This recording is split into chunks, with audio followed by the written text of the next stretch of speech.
do we pretend that demand gen is our only budget and everything does demand gen and we'll just sneak in brand-related activities otherwise? It's fascinating, but it's problematic, and it speaks to the challenge of the brand. They have to pretend that what they are doing is only going to drive demand. It's like saying, I'm only going to do things in sales that are going to close the deal.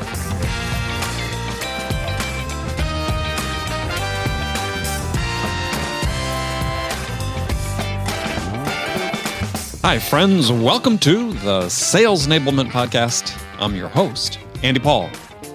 That was Drew Neisser. Drew's the founder of Renegade, a marketing agency in New York City, and founder of CMO Huddles. He's also the host of the CMO podcast and author of an excellent new book titled Renegade Marketing, 12 Steps to Building Unbeatable B2B Brands. In our conversation, we talk about a topic I don't delve into too much on the show, and that is marketing and brand building. However, I loved Drew's new book in part because of the lessons it holds for sellers and sales leaders in particular. We talk about how tough the environment is for CMOs and how it's really similar to that for CROs. Everybody has an opinion on marketing and sales. These leaders have to work with limited resources, unreasonable expectations. Their bosses don't trust them, and they get fired frequently. So the lot of a CMO sounds a lot like the lot of a CRO.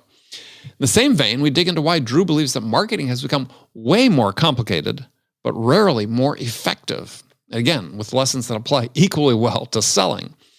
We talk about why it's important to boil the company promise, that you use in your marketing and sales messaging, down to 8 words or less, and what happens when you achieve that. We also dive into why brands with clear and consistent messages are far more likely to get the sale than the ones who pursue a matrixed approach to messaging. We talk about what that says about taking the right approach to your messaging in your account-based marketing. And Drew also shares a great lesson for sellers about clearing away the clutter in your communications and forget all that you can do and focus on what you must do to make a difference for your buyer. So all this and much, much more. Before we get to Drew, I want to remind you to subscribe to this podcast wherever you listen to it. And if you subscribe, we'd certainly appreciate it. You could also give us your feedback about how we're doing by leaving us a review. We'd really appreciate it. So thank you. All right, let's jump into it. Drew, welcome back to the show. It is great to be back. Yeah, well, it's always great to have an opportunity to chat. I was trying to think as we thinking back, it's like, I can't remember how we connected in the first place. I'm pretty sure it was through some influencer program. I think that may have been where we met. But I did go back, and our first podcast was 5.5 years ago.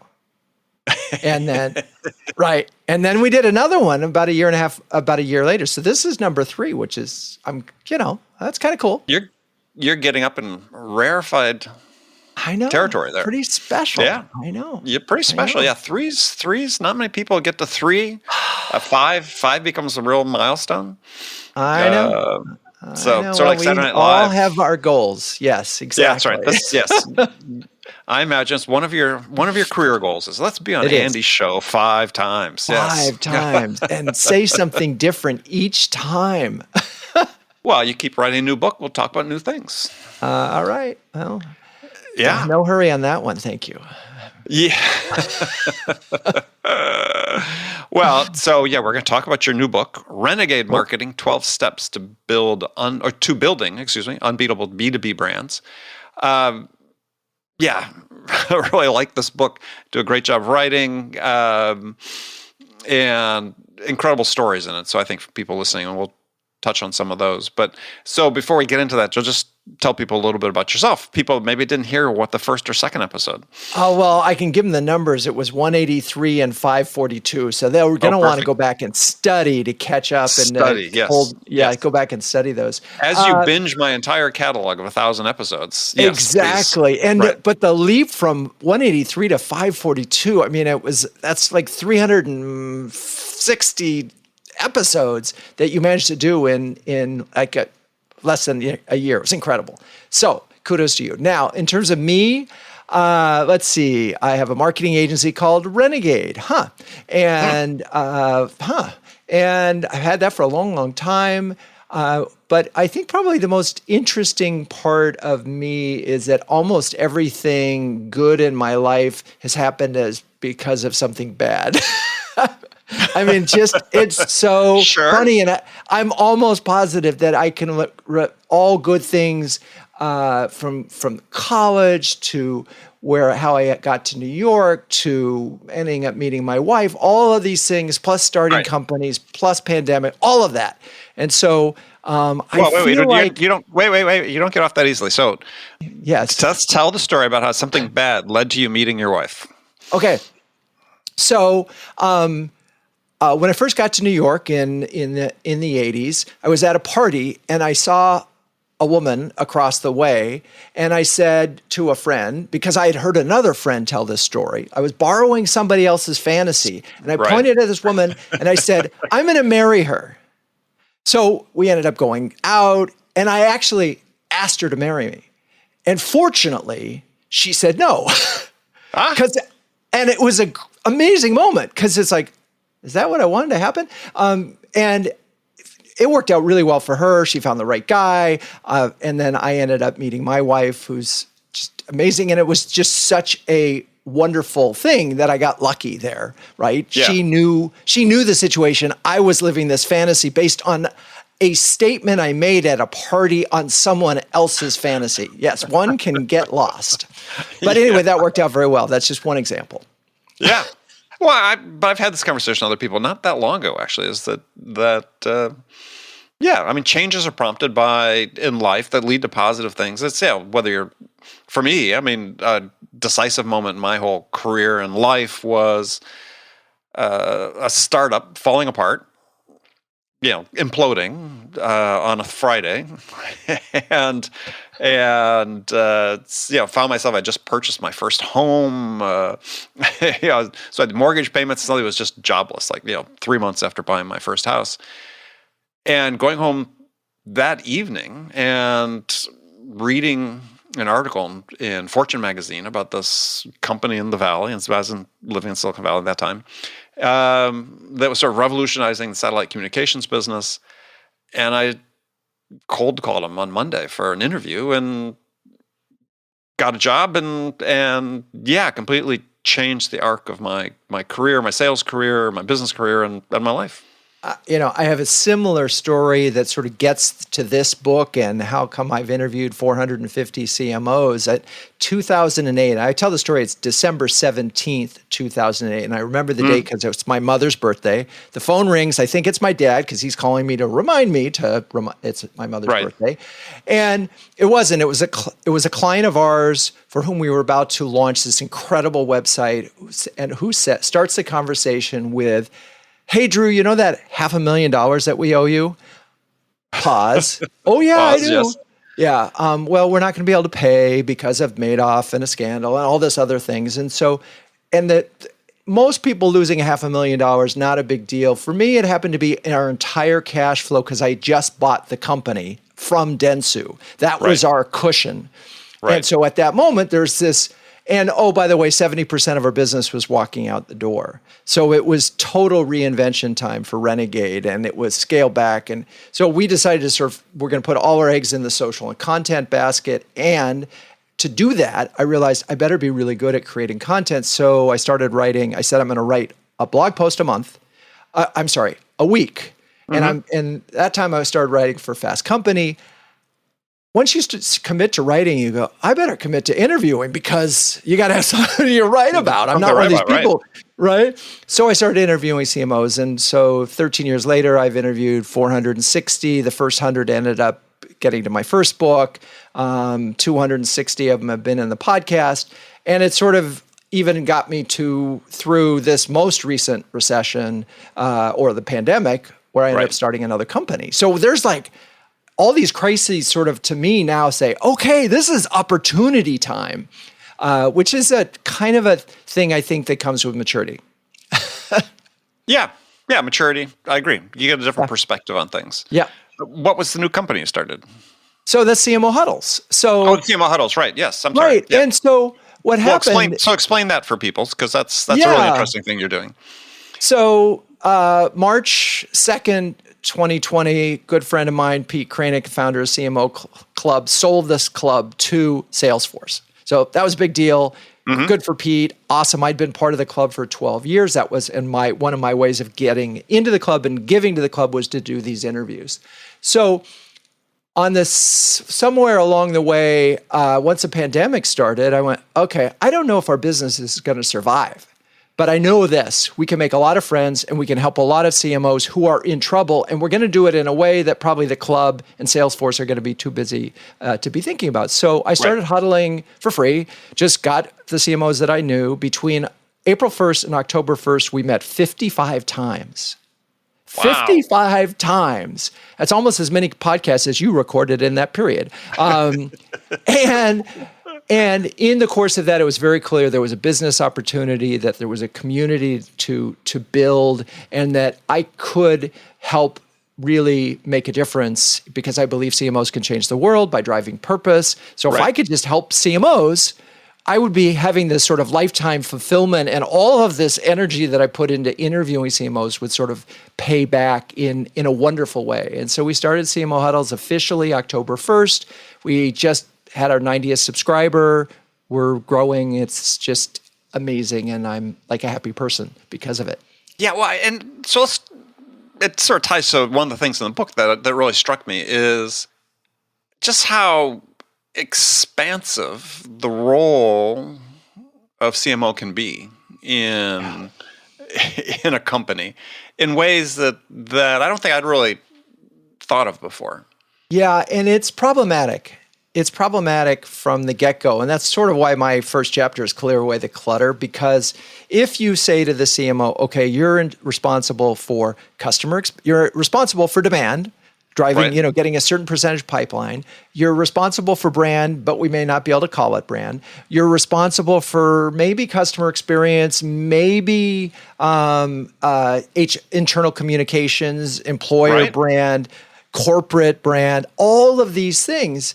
But you don't get a budget and you don't get a staff. So good luck. Right. And so it's a job that is unfortunately set up for failure because it's the only one that changes in every organization. If you're the head of sales, you have a very clear mandate, right? I mean, it might be different in terms of the methodology used and so forth, but you can go from one company to another as a head of sales or as a CFO and pretty much slot in. CMO job is customized, and it's because of that, it's quite hard. Yeah, I mean, you talk about, the environment that you described in the first chapter about the environment for CMOs in terms of the work environment it's reminiscent of sellers. I mean, you said first of all, everybody has an opinion on marketing, which is true. Is advertising in particular, but everybody's an expert on it.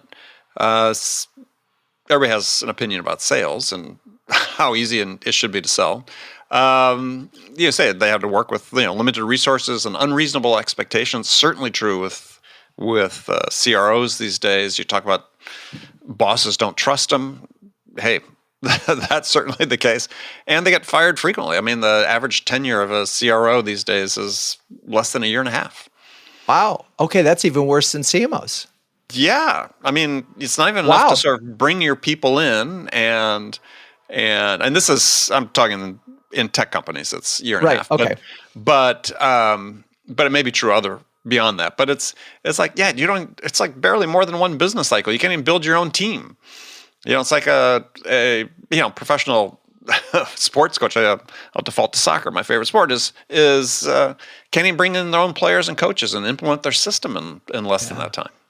No, and it does take time. It's the same thing for marketing. And marketers in particular have this really interesting dance that they have to play, which is they have to get some quick wins to build credibility in the C-suite. And at the same time, they often are said, hey, we have a brand problem. You got to fix that. We've got a sales enablement problem. You got to fix that. They're given a list of about 15 problems, and they're given 6 months to solve them. Right. And some of those aren't solved overnight. I just did an interview with a CMO who walked in the door to a company that had 30% of their mentions were negative. And So from the beginning, it's like, okay, that's not a problem that you can necessarily fix quickly because you have to go in and understand what the sources of influence and how that's happening. And so eventually she did, and she's really proud because a year and a half later, it's down to 5%, and which means that 95% are positive, and the business is growing, and she really solved the problem. But she had a CEO who understood that this was a problem that was going to take time. And this is where the disconnect is. And I'm sure it's the same in sales, is expectations versus reality are way out of whack. Yes. Yes. And especially in a venture environment. I mean, I think that's more the case, but it's yeah.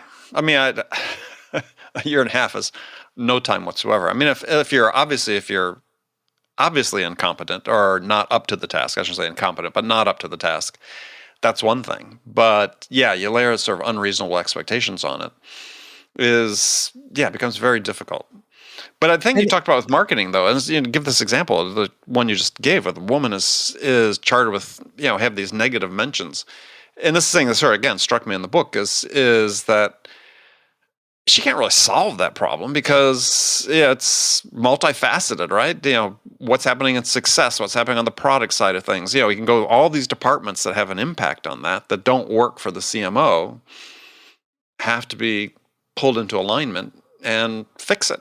And so the CMO, in some respects, in the way you described the role too, becomes sort of I don't want to say the glue, but the driver.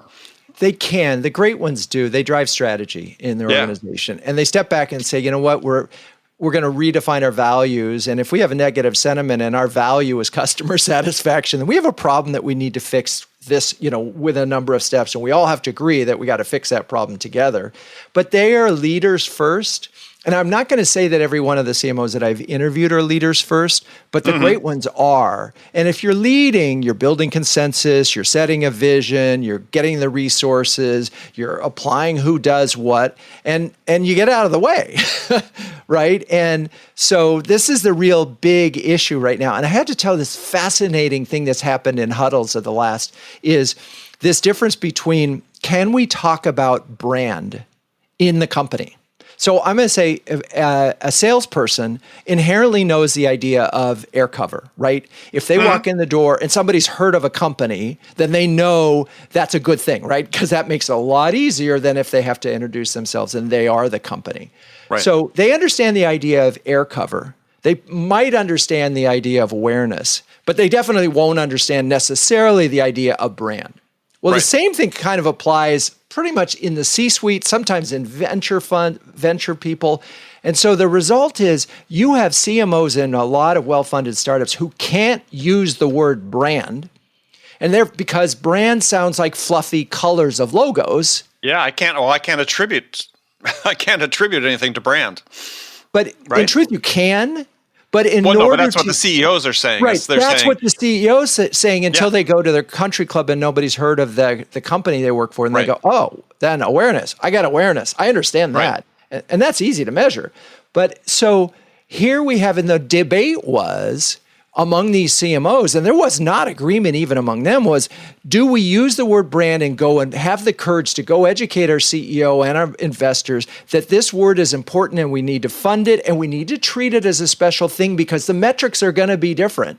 Or do we pretend that demand gen is our only budget and everything does demand gen and we'll just sneak in brand related activities otherwise? It's fascinating, but it's problematic. And it speaks to the challenge of the brand. They have to pretend that what they are doing is only going to drive demand. It's like saying, I'm only going to do things in sales that are going to close the deal, right? Right. I mean, and we would encounter that.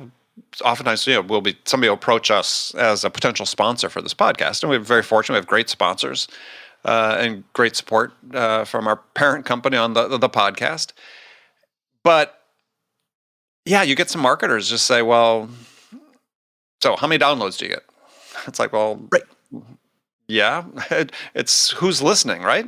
We get a lot of downloads, but I mean, we think we get a lot of downloads with the right people, but. In the podcast world, you don't get a lot of great quantification and segmentation on your audience. And it's like, if I can't do direct attribution to a lead to this source, just not interested.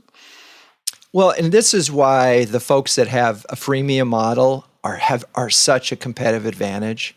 Because if you can drive trial with a free product, you have easy attribution is easy. Everything that you do can be focused on, hey, we got this free product over here, and the risk of trying is very low. And then it becomes, how good are you at, it's like I interviewed, and I think I talk about this in the book, Megan Eisenberg, when she was at MongoDB, she was getting something like 35,000 downloads a day. Right. Well, okay, I think you should be able to, I think you could convert a few of those into paying customers and have a very healthy business. So those folks are lucky, and those folks, like one CMO who's in our huddle group, who I won't name, 90% of their attribute, marketing drives 95% of pipeline. Mm-hmm. I mean, or 90%, I'm sorry, I'm overcrediting. 90%. Right. By the way, you do that, you get a seat at the table. Yeah, if they're the right type of leads, yeah. You'd always get that argument from sales, right? Well, come on. Look, if these are people, if and I'm talking about we'll call it sales qualified leads. Oh, sales, okay. All right, sure. You're driving 95. Fantastic. Yeah. I would have killed for that as a salesperson. Yeah. Because then the salesperson is basically saying, all right, I got a lot of high quality leads. I got to figure out which ones we're going to talk to today and how many people are going to do it, and boom, off you go. Yeah. And they're already trying the product. Yeah. Well, that's sort of the whole theory that the big buzzwords these days in tech sales is product-led growth. Yeah. That's what it's about. It certainly make makes it easy those for people folks to try it, and your sale just becomes then, how do I convert you at that point? Yeah. Yeah. Still, I mean, going back to where we started on this thing, it's a complicated world right now. Yes. In the marketing and sales world, and one thing, and I'm curious from your standpoint if you're seeing this, but I'm actually seeing marketing and sales, the CRO and the CMO, working together more closely today than certainly 5 years ago. And there's no blame game. Well, yeah, yeah. Ideally, that's the case, right? And right. I mean, there's a definite push these days for this whole idea of revenue operations, so a more unified look at revenue, creating a single source of truth across sales, marketing, customer success, and so on, that drive decisions about how you're going to market and how you're capturing customers. So yeah. I mean, that's the idea, is that, let's break down the silos and align incentives and align targets and work together more effectively. And some companies are doing it. I mean, you're starting to see this idea of this revenue operations take hold. Yeah, and even if they don't call it that, I know several CMOs who would just we have Switzerland for data, right? Yeah. And that's the way they sort of look at it. It's a central place where all the data goes through and analyzed, and you don't have to have, the salespeople have this, the marketing people this, and the CEO or the COO or the CFO are in there looking at different things and picking out the metrics that they want, which is also another problem. Yeah. I mean, I have to admit from personal experience, the silos still exist, especially with people I talk to on the show. But I mean, there's increasing awareness I'm seeing that a change is coming and a change is necessary. And it gets driven by CEOs that want to make sure that happens. And I also think ABM has changed it a lot too. It has. And I have I mean, I think because ABM only works if sales and marketing agree on a prospect list and a methodology and all those other things to do it. And then, it's very clear what marketing needs to do as a result of the ABM process. And if they're using the data in the right way, there's a lot of good things that can come from that, that notion of collaboration. I think it really has that part. If for companies that have made ABM work, there is a high probability. Yeah, if they're very making high it probability. work. If they're making it work, the CMO and the CRO are on exactly the same page, and they're probably sharing reward systems. Well, they should be. Yeah, exactly. I mean, it's. I don't know. When I sort of extend that whole model sort of logically, it's like, to me, it's like these job titles should go away. So that's a theory that, in the book CMO to CRO, I'm sure you're maybe familiar with it. Anyway, I disagree.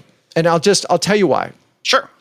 I think that a CMO, a great CMO who is a leader, recognizes the sort of the emotional impact of choice of words and visuals and design, and will use that to inform communications across the organization, internally and externally.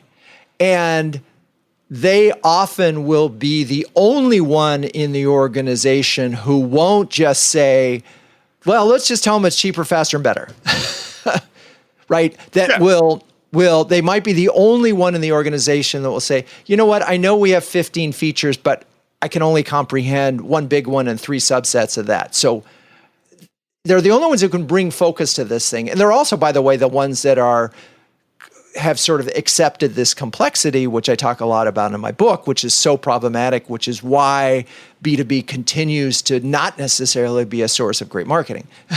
I mean, we have increased complexity and less effectiveness, or not necessarily an increase in effectiveness as a result of complexity. No, but it's a similar issue in sales.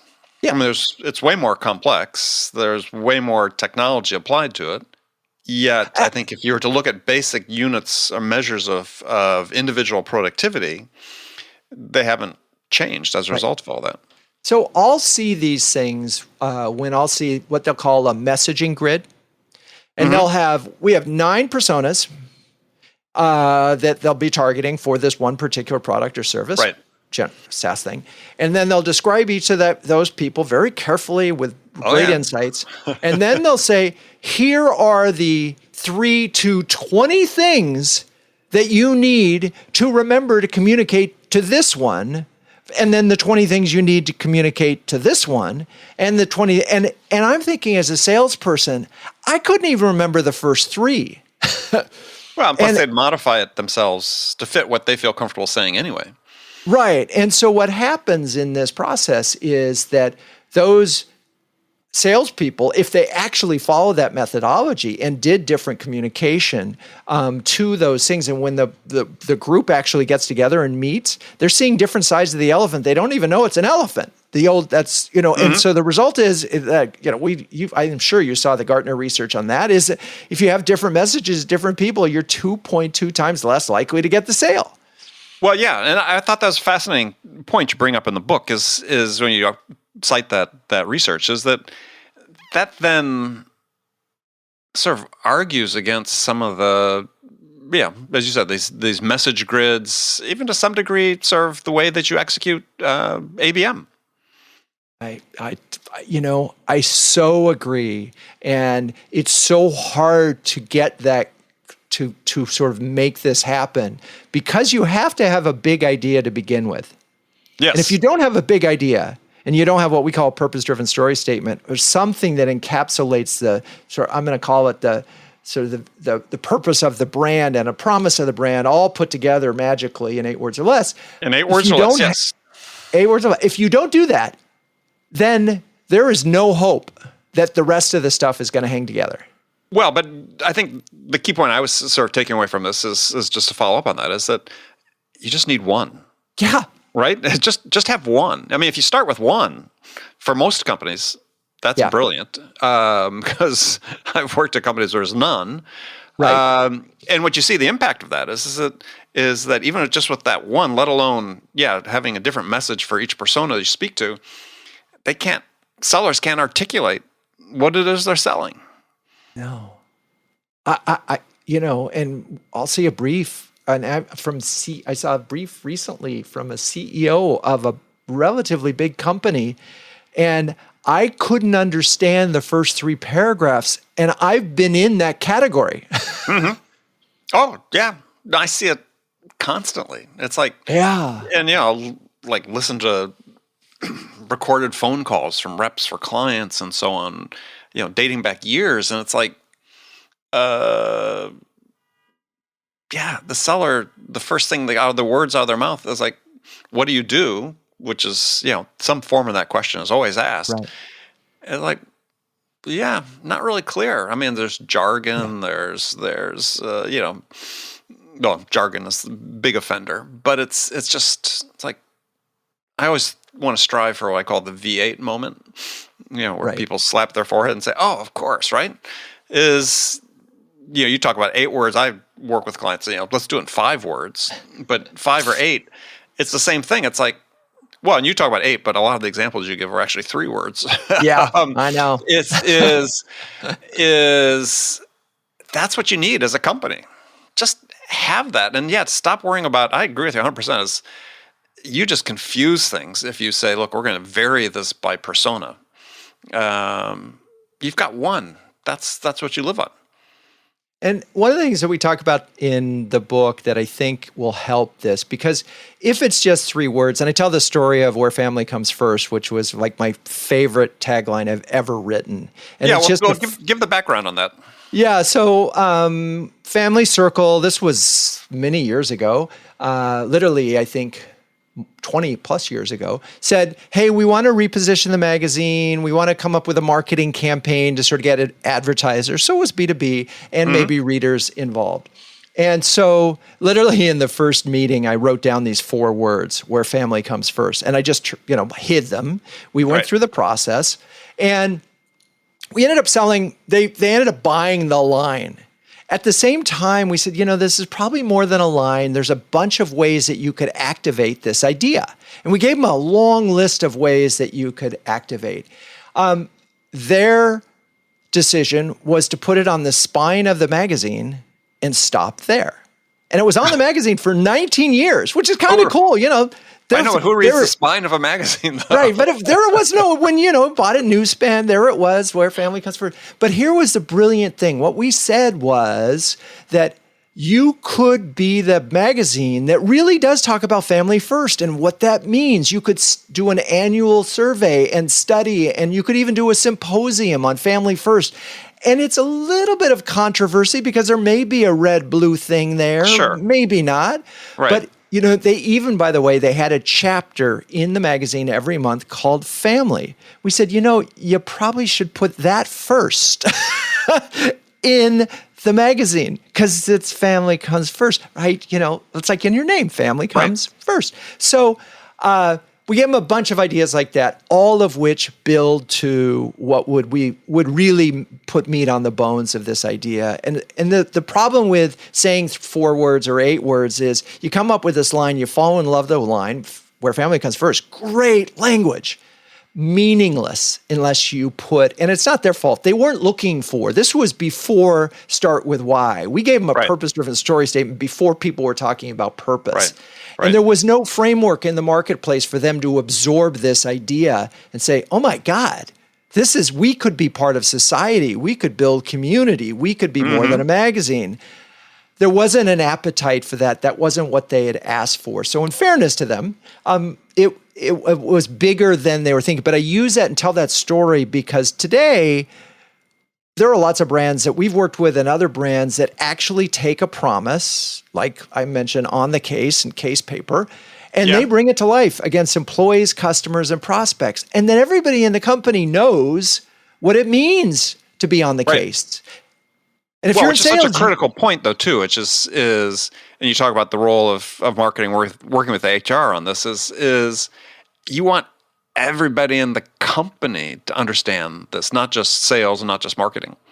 Yeah. I mean, they're the ambassadors. And the thing is that they want to feel pride in where they work. They want to feel like what they're selling is important, not just, I'm just getting this sale because I got to hit this number. And everybody works at a company. And right now, the employee crisis, what they call the great quit or something, great resignation, where they're not resigning as quickly are companies where they feel connected to them. And that's even harder with the people who were hired after the pandemic began and are 100% remote.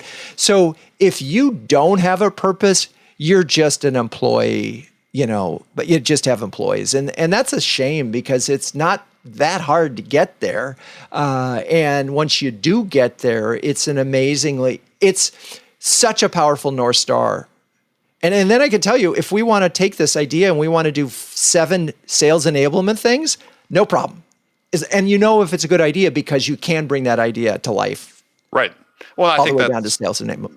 right, and that's the point I was talking about. Is you have these ideas. It's easy to activate people's enthusiasm internally as well as externally for it. Yeah.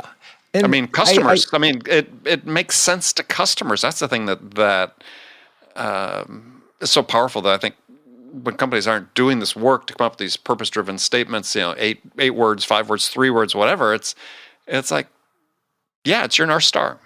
It is, and it's sort of it. The thing that people think about marketing and why marketing doesn't get any respect in the C-suite is they think it's a new logo, a new name, right. a color, right? Right. And marketing, when done right, is an organizational shift. We're reorienting how we not just talk about ourselves, but what we do. And I often talk to clients who say, hey, we want to rebrand. I'll say, why?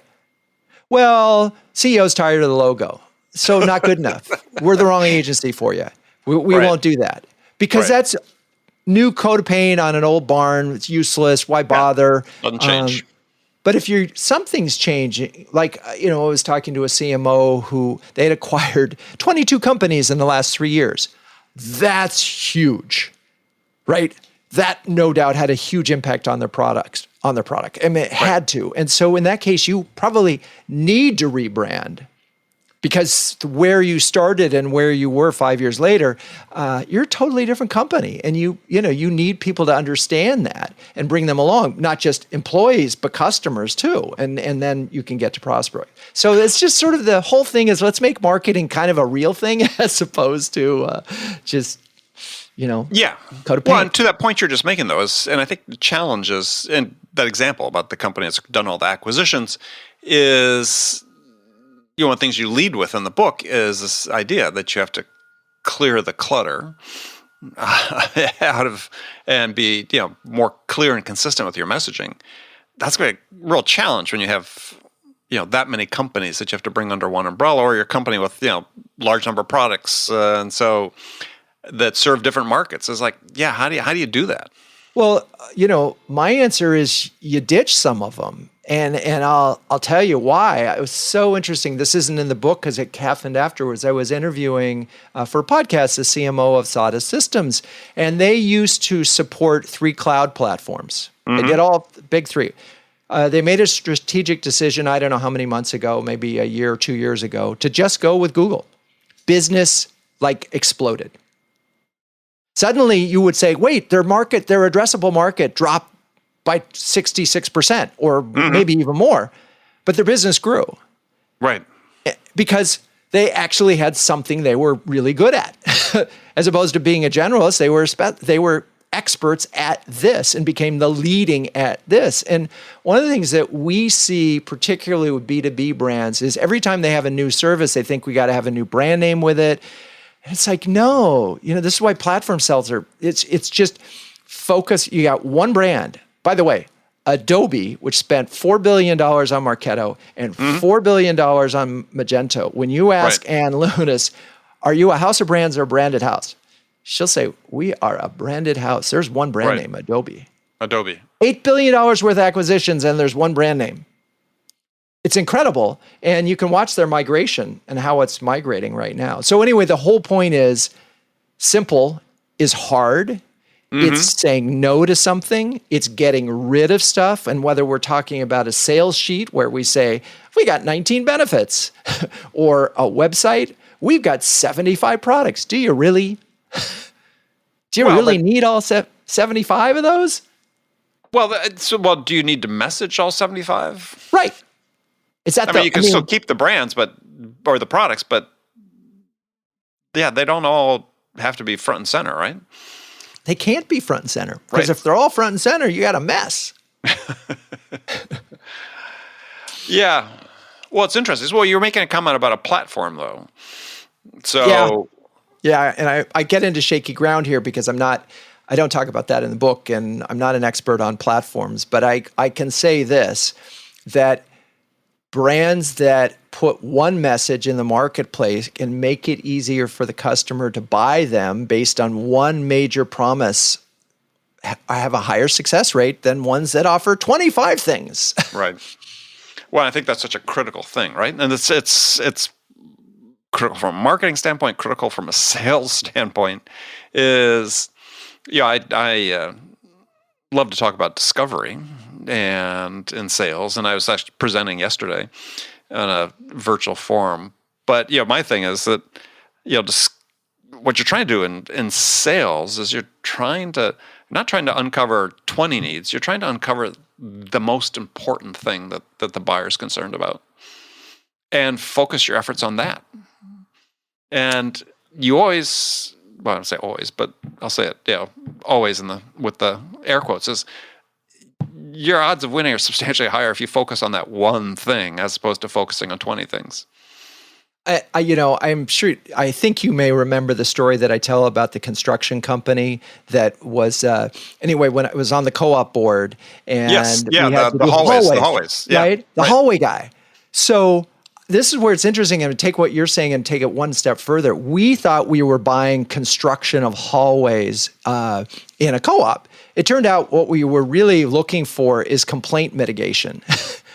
We didn't know that. But we'll give a little background on the story because people aren't familiar with co-ops in New York City and so on. Right. So it's co-op means you own your apartment, but you're kind of in this weird sort of ownership structure. Anyway, I'm on the board. With everybody else in the building, yes. And you're on the board of directors. I'm on the board, and we hadn't renovated the hallways in 40 plus years, and it was time. And there were 7 members on the board, and none of us had gone through this process before. So we're all new, and we had 3 companies come in, bid on the job. We said to the first one, so what do you guys do? And said, well, we do hallways, and we do restaurants, and we do lobbies, and we do all sorts of things. Great. So, and it said, do you have a methodology? Yeah, we started at the bottom and work our way up. Great.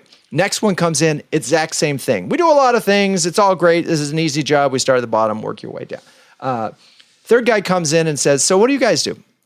So we only do hallways for co-ops and condos. We go, really? And he goes, yeah. And here are the 10 emails that you're going to need to send to your co-op owners, because here's the deal. The biggest complaint is dirt and so forth, and that it's a mess during construction. So by the way, we take 10% of our dollars and put it into cleanup every single day. And we even have special sanders that have vacuums on it to try to keep the dust down.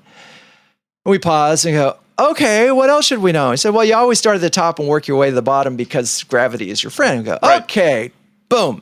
Then afterwards, I said to the guy, so how long have you been doing just co-ops and condos? And he said, like 4 years. And I said, what were you doing before? He said, we were doing everything. And I said, how, was it hard at first? He goes, yeah, it was really hard. We had to turn business down. We had to walk away from biz. And I said, so how is it now? He said, pretty good. We win 70% of the RFPs that were presented. 70%. And we're more efficient than anybody else because this is all we do. All we do, yes. That's all we do.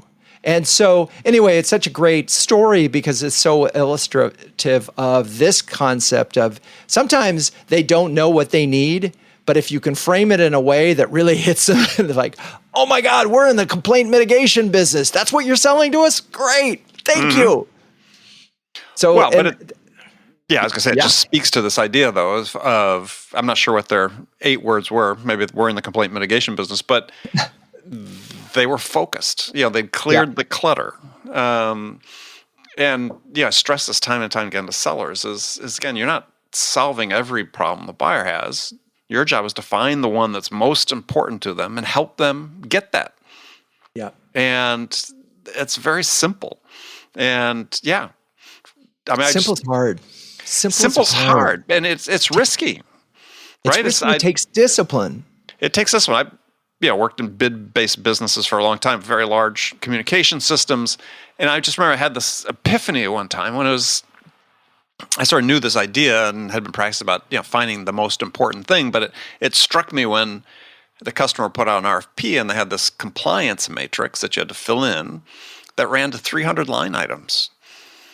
And I told the seller, I said, these aren't all equally important, right? They don't care about almost all of these. They hired a consultant somewhere who's built this table.